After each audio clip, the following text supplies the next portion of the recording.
Alrighty, so I'm absolutely and positively irked because I recorded this video at and I don't know what happened. But anyway, let me reintroduce myself because it's been a long time. My name is MzSoul, and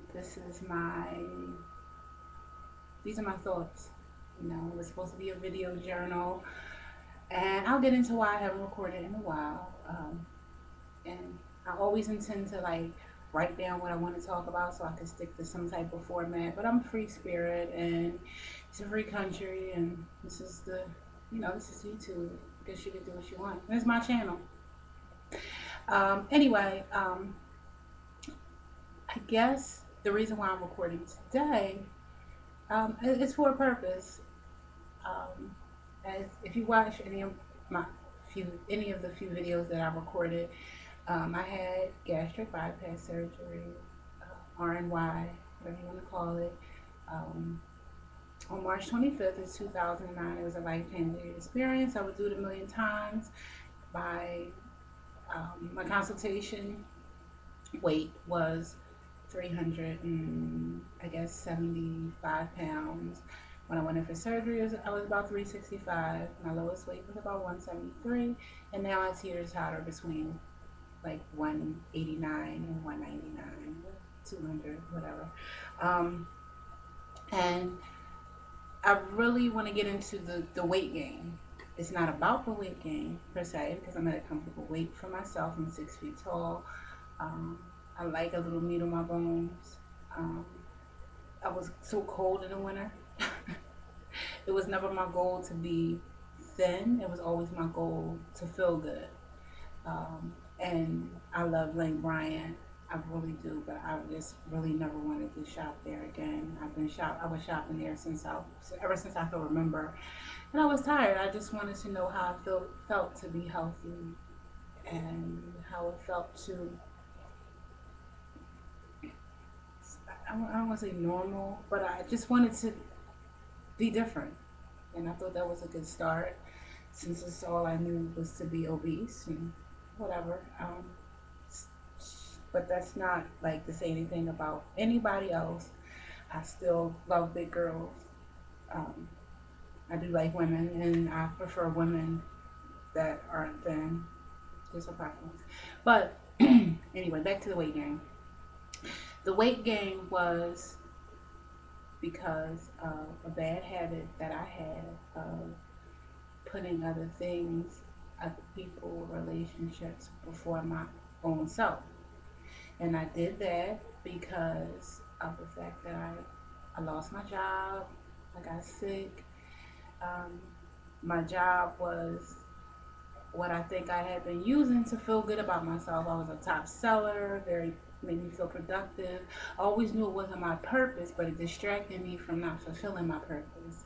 A large commission check to me, um, it made me feel like I did something, you know, that I was somebody. So without me having a job, I kind of went into this relationship and uh, used it to define myself. It's a bad habit that I have, and when a relationship isn't going good, then I'm not doing good. And um, I'm an emotional eater in a relationship, growing a lot of emotions, and so I found myself doing what I know to do, and that's to eat. Um, and although I don't think you can, I mean, you can see I gained a little bit of weight, but it wasn't the weight that I gained. It was in my mind, I was very ashamed of myself. And through shame, you tend to isolate yourself. And through that isolation is a dangerous place to be if you're addicted to food because you really enjoy eating in private. And so I'm saying all this to say to somebody, if you have fallen off the wagon, if you are picking up bad habits, find somebody that you can be accountable to. Wait, don't do that first. Find somebody that you can tell that's going to be compassionate to you, that that one person that you may have that you value their advice, or that person that listens and asks you before they offer advice if they can give you advice. Because sometimes you just need to get it off of your chest. Not sometimes, all the time. Living in shame is really very, very, very dangerous. I found myself in a really deep depression because I had isolated myself. And when you isolate yourself, you feel like nobody understands you. And really, it's that you don't give people a chance to understand you. Um, so then the shame turns to fear. It's just a downward spiral of emotions, which is a dangerous place for someone who's addicted to food. I didn't want to tell all my business. That wasn't the purpose.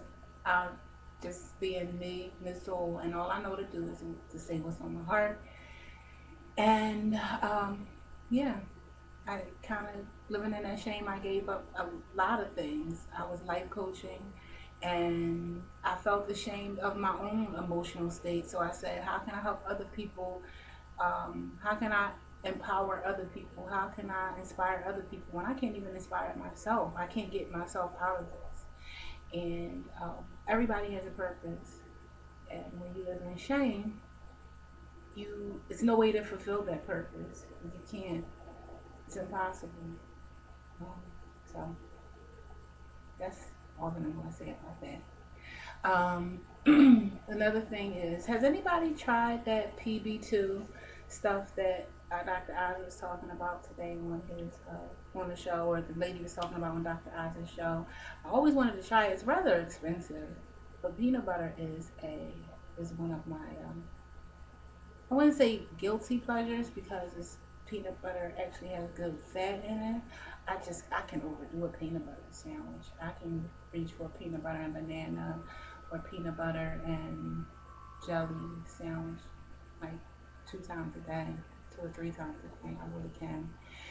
And if you had gastric bypass, you're not supposed to drink at the same time. But I can't eat a peanut butter and jelly sandwich without milk.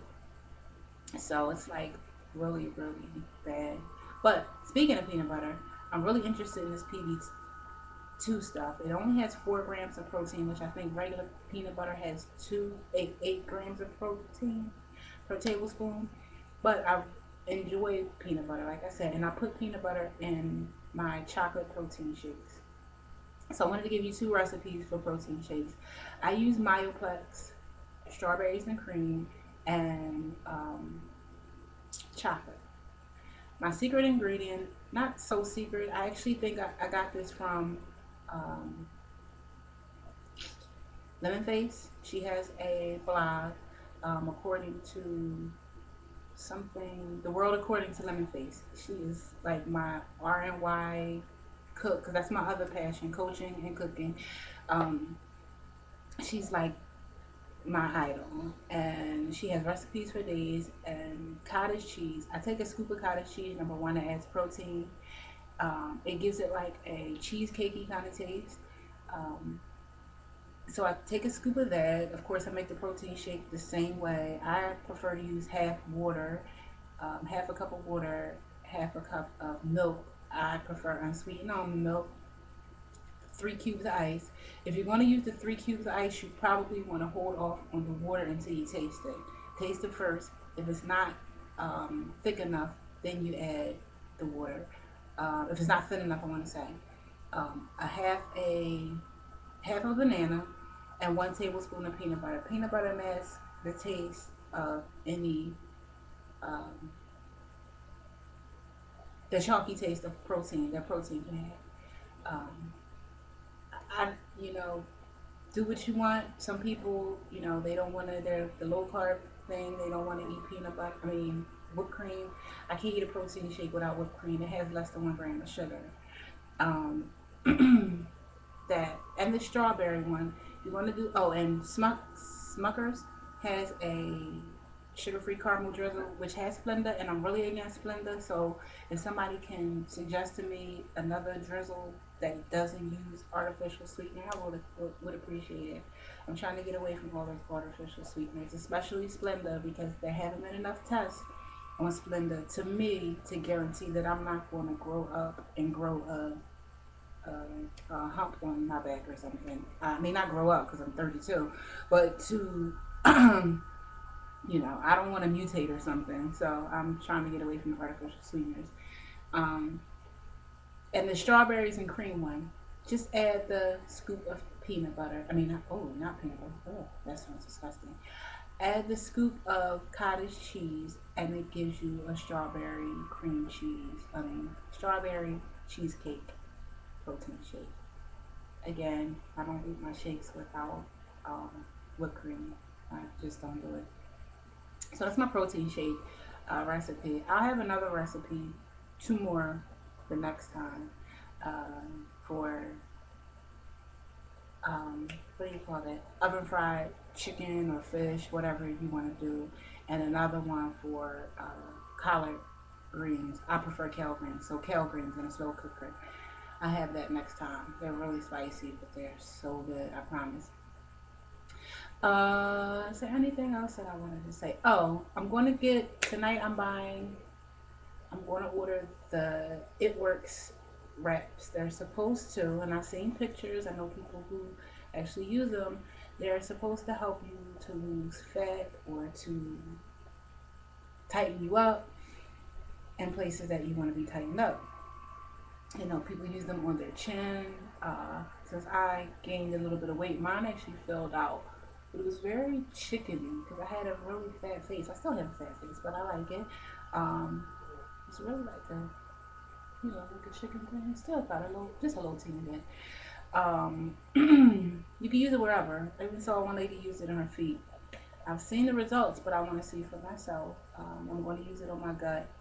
I'll show you on my next video. My gut is out of control. I lost weight and I started drinking sodas. That's another thing. Oh my God. If you can do anything, when they say don't drink sodas, please don't drink sodas. I was addicted to Pepsi Max. I haven't had one in a week. And I feel like they should have like a recovery class for Pepsi because even though it's diet or whatever, they say it stretches out your pouch and but I really couldn't get through my day without this Pepsi Max. Um, so, oh, and did I say? See, this is my ADHD. I actually went to my first, not went to, but I attended my first Overeaters Anonymous class by phone. Not class, but you know what I mean, meeting or whatever. I'm gonna do it. I really didn't get a whole. It was for people who had fallen off the wagon or whatever, and I think I need something for the newbies because that was a little. I didn't really get too much out of it.